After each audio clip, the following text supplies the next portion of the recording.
People Station, V-103, it's an RDC exclusive. Sitting down with a legend from the Bay, Mr. Reed. What's up, Darryl? How you doing, Greg? Man, you have you have an amazing story. An amazing story. Now, when people hear the name Lil D, we think about the man, the myth, the legend, but it's a whole lot to this whole story and a whole lot to your personal testimony. Yes, sir.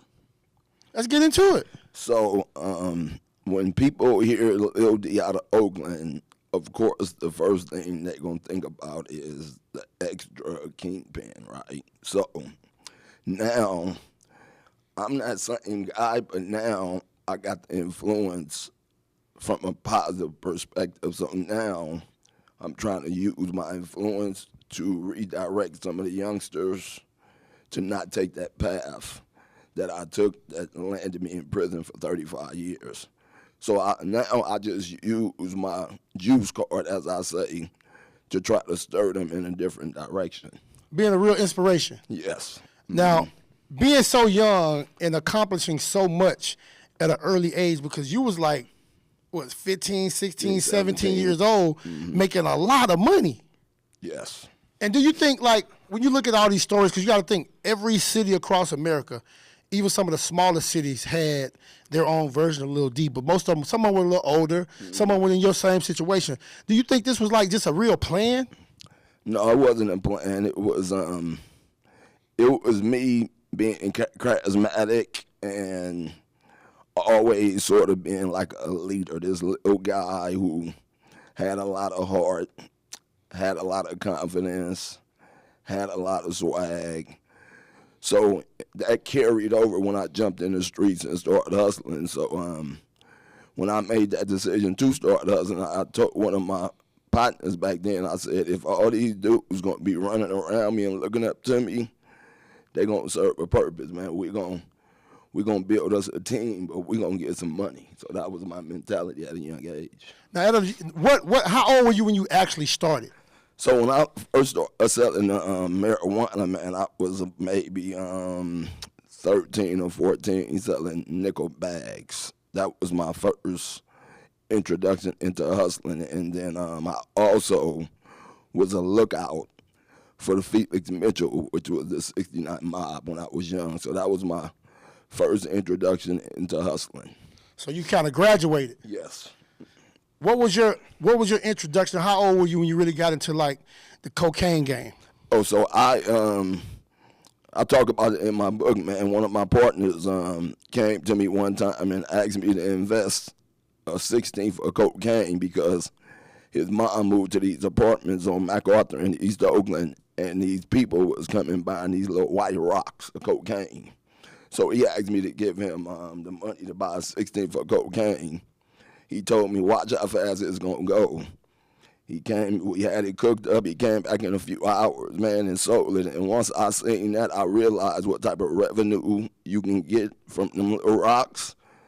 And eventually, after a couple of months, I gave up selling marijuana. I gave the turf to my homeboys because it was so much money I seen into the crack cocaine. Of course, I didn't know what that crack cocaine was going to do to my people. I just felt it was an opportunity for me to make some money, make a lot of money, and that was my introduction into selling cocaine. Wow. I was actually on the radio at 6 o'clock in Mobile, Alabama when all this was going on, and I was making so much money DJing. Everybody thought I was selling dope. I didn't even know nothing about dope. I had no idea what crack really was until after I got older. Okay. And it really went crazy because after I left my hometown of Hattiesburg, Mississippi, and moved to Mobile, I had a BMW 320i. And, they was always breaking down because it was an older car. So I got to Mobile, got on the radio, and I was doing like Evergreen, Atmore, Century, Florida, Monroeville, Bay Minette, Moss Point, Pascagoula, all the cities around Pensacola.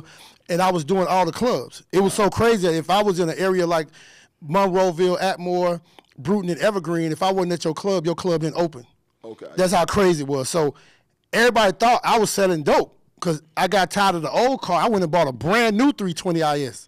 So they swore to God I was selling dope. Like even I used to drive back on Thursdays when I got off the radio at 10 o'clock. I would drive from Mobile to Hattiesburg to do the club I normally did in my hometown on Thursday nights. Okay. So the whole big thing was everybody thought I was trafficking drugs. I didn't have no idea. So I guess they investigated me because one of my homeboys started asking me questions and telling me he wanted to come hang out with me for the weekend. I'm like, cool, come on. He never came. So I guess they finally figured out, this boy ain't selling no drugs. Mm-hmm. But the 80s, like, it was so crazy because I went back home one time and this guy named Money from Bruton, he's like, he had did some time too. Mm-hmm. He was like, man, you don't even know what we was doing. Like, you would say where you were going to be and you wonder why the parking lot would be full when you got to the club. It's because we was out there working. Like, the 80s was, that 80s, 86, 87, 88, 89 was nuts. Yeah, that was a whole different era. Now, fast forward, you got locked up at what age? I got locked up 10 days before I made, 10 days after I made 20 years old. So you made 20 years old, you had this legendary party. The party was crazy. It's like you 20 years old and you having a party at this place that probably no black person ever had a party at.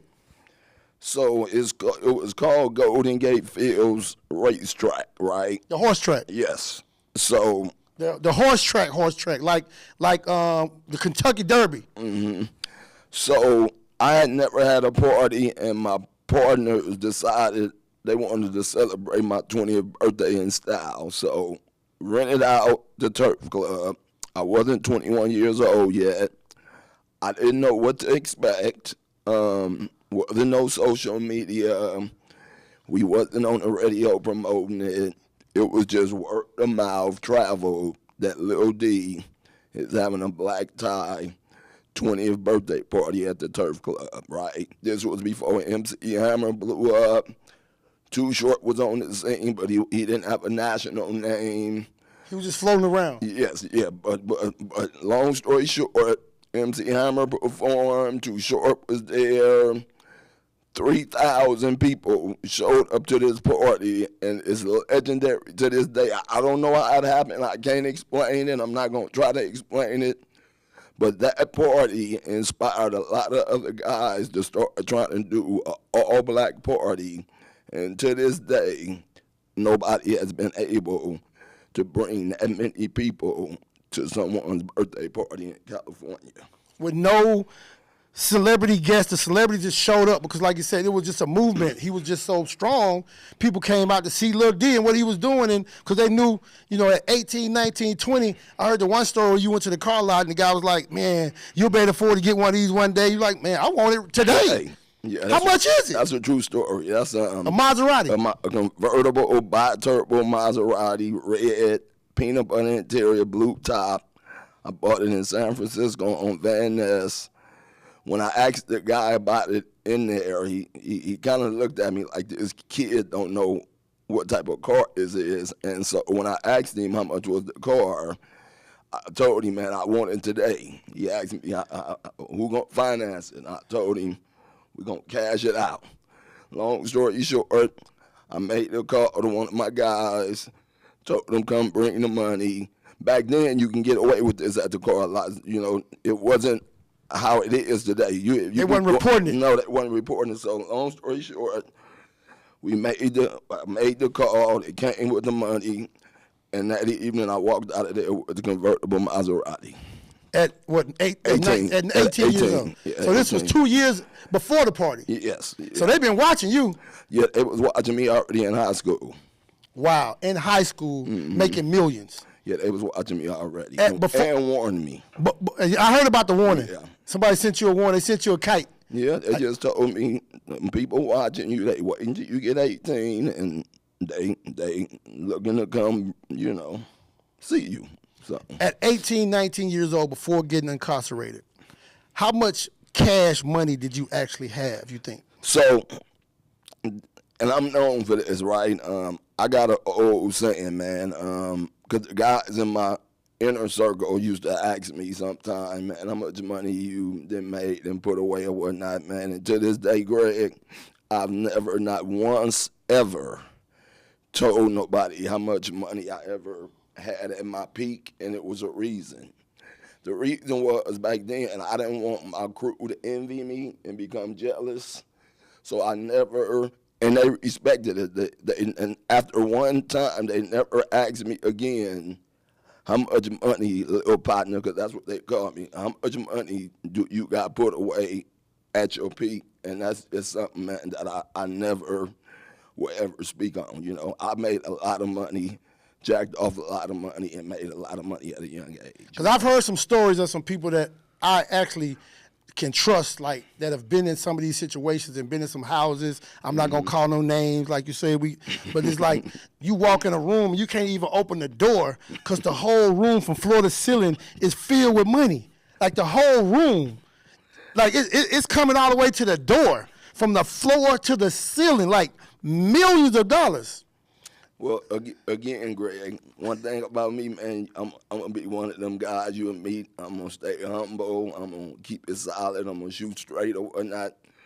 I would never, ever tell publicly to the world how much money I had at my peak. I want that to be a myth. Let it stay a myth. I want it to be a myth. Everything shouldn't be talked about. Like, everybody on these cameras. That's why I really don't do a lot of podcasts and stuff like that. I think a lot of people don't realize some things that happen in your life is meant for it to happen and for you to see it and for it not to be documented. Like, sometimes I be thinking, like, man, if I had all the pictures from all the concerts I've done, all the interviews I've done, all the parties I've done, it was like the people that were there and the people that had a chance to capture and enjoy the moment, they remember and they know that it was a special time. Yes. And so I want to tell you kind of why when I came home, I got back into this party thing, Greg, because I think it's important, right? So when I got out of prison in 2016 after doing 28 years and getting a clemency from Obama, when I came back to Oakland, the Bay Area, I seen that wasn't nobody, none of the promoters was out there giving no parties that had high quality of a party, right? I felt that they was missing something, you know. They were just money grabbing. Yeah, money grabbing. Everybody just money grabbing, trying to figure out how they can gouge the people, do the skip line, sell the sections. They're not concerned about the quality of what they're presenting. Because, you know, I go back to when the DJ was the promoter, the DJ, and did all the work. So it's like, so to see where it's transformed to, like you're saying, when you got out and saw what was going on, it was probably a culture shock to you. Like, y'all doing all this, and y'all not giving the people nothing? Yeah, so I felt like that it was a space and a lane that I can jump into, but also I would be able to use my parties and my events because of my influence and bring some of these people together that's been out here beefing or having differences because of the respect level they have for me. So my goal was to also bridge a gap between the younger generation and the elders because the elders didn't feel safe going out and being around the youngsters. So what I wanted to do was to build a brand where the younger people in their 20s and 30s can come out, have a great time with people in their 40s, 50s, and 60s. And to this day, I've pulled that off. Yeah, and you have an event coming up here in Atlanta. Yes. Hold on, before we get into that. Before we get into that, my boy was telling me about this whole thing when you kicked it off. You had the all-white party. Yes. You had the all-white party in Oakland. You really didn't advertise it. You just did it like you did it before you got locked up. Because a lot of people don't think that people going to come out like they used to, and they don't understand that they will, depending on the quality and the integrity of the person that's actually putting on the event. So you threw this white party, and tell us what happened. So I just had my 6th annual, grab this phone. I just, let her grab it. I just had my 6th annual all-white party September the 22nd in Vallejo, California, and 2,500 people showed up to this white party in Vallejo, California on Mare Island. I surprised them, had Trina come out as a special guest. I had MC Hammer perform, Richie Rich, Mr. Fab, and a few others. And this white party has become something where people flying in from all around the country. I don't want to name all the states because that'll be taking up too much time. But this thing came into a life of its own. And the beauty of it is these people are paying $100 just for entry. Wow. And they not complaining. I'm giving them something that they ain't never seen. I'm giving them a bang for their buck. So the reason I'm bringing my black party to Atlanta, I got a lot of my folks been out here in Atlanta for 20, 25 years. Too Short, this was like his second home. Guilford Forest. Absolutely. Studio in the West End. Yes. So a lot of people been asking me to bring one of my parties out here. So once this white party just grew to where it grew, September the 22nd, I felt like it was an opportunity for me to bring my brand to Atlanta. I love Atlanta. I love the hospitality. I love all the blackness. I love all the people with their businesses and they support each other. So it's an inspiration. And I also want to bring a lot of my people who never been to Atlanta so they can see when I say it's like a black Mecca. I want them to see this so that they can know that back home we can own our own businesses, we can support each other, we can not be hating on each other. So I felt it was a perfect opportunity for me to do something bigger than a party, for me to bring my people to Atlanta so they can see all these black people being successful with their own businesses. So it's bigger than me just having a party, you know. Well, you know, like Fab, 40's my guy. 40, you got to bring the whole clique out here for this party. You got to bring Sugar T, D-Shot, Be Legit, go find Sally Sale too. You got to bring the whole family out here for this party. Of course, I know Too Short probably going to pull up. Big Von. You need to be on that plane, man. You need to be on the ones and twos. Big Von, pull up. Mr. Fab, the Airway. Bring the gear out here. They got a merch store inside the bank where you can sell your merch. So bring all the Airway stuff out there. Mr. Fab is my guy. We did the records together. E40 was actually the first artist to say my name in a song. Literally. Before Master P. Master P actually got it from E40, even though I knew Master P before I knew E40. But when I was on the radio in Dallas, the Dallas Morning News used to put the top 10 records or the top 20 records in the newspaper every Sunday. And I was the first DJ outside of the Bay to really embrace E40 in the clique. Like I got him his deal with Jive Records. Okay. Like that's my brother. Literally. Yeah, okay. that's my brother. So I'm telling you, 40. Earl Stevens. Tracy, tell your husband to bring his ass to Atlanta. December what? December the 5th. December 5th, 40. You got to pull up, my boy. You got to bring Sugar T. You got to bring Be Legit. You got to bring D-Shot. You got to bring the whole clique. You got to bring them out for the boy D, because I'm showing up. And next year in the Bay, I'm coming to DJ. Mr. Fab, you got to be out here, man. Bring it. Y'all got to bring it. Richie Rich, you know you got to bring it. You got to bring it. So in closing, Greg, I want to say to the people in Atlanta and the surrounding areas like Alabama, Memphis, South Carolina, St. Louis, Detroit, Chicago.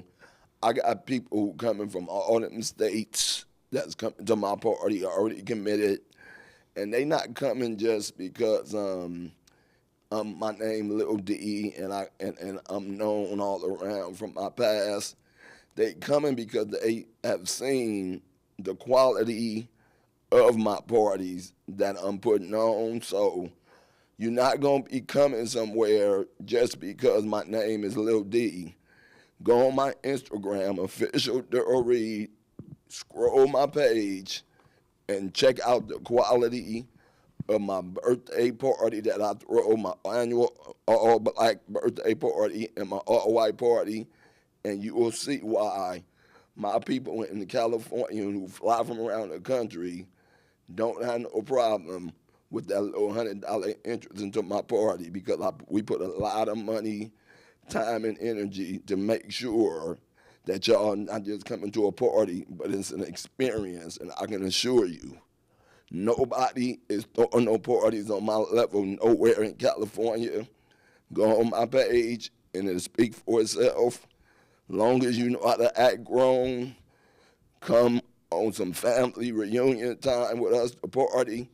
I'm inviting y'all to come out December the 5th and watch and see the magic I'm going to bring to Atlanta, Georgia. And I appreciate the love that the Bank Event Center given to me to give me this opportunity. And I want to thank Greg for this interview. And hopefully I'm going to see a lot of y'all at my party December the 5th. And I'm going to have my book there. If you want an autographed copy, I'll have my book there at the party. So I'm hoping to see a bunch of y'all on December the 5th. And I want to thank Atlanta and the people from Atlanta for welcoming me in. The book is out. Wait, Darryl Reed. The Forward by MC Hammer. This is the second edition. Make sure you get the book. Pull up to the bank December 5th. December the 5th. December 5th. 10 to 3. 10 to 3. We in the building, man. We coming out for Lil D, man. Darryl Reed. A Darryl Reed extravaganza in the ATL. You know what I call it, right? What you call it? It's called, me and Fab came up with this years ago. It's called the BayTL. Y'all already know the hashtag. I've been using it. The BayTL. Me and Mr. Fab came up with that. We did a song called Popping on Twitter. Hit me on Twitter. So this was before Instagram.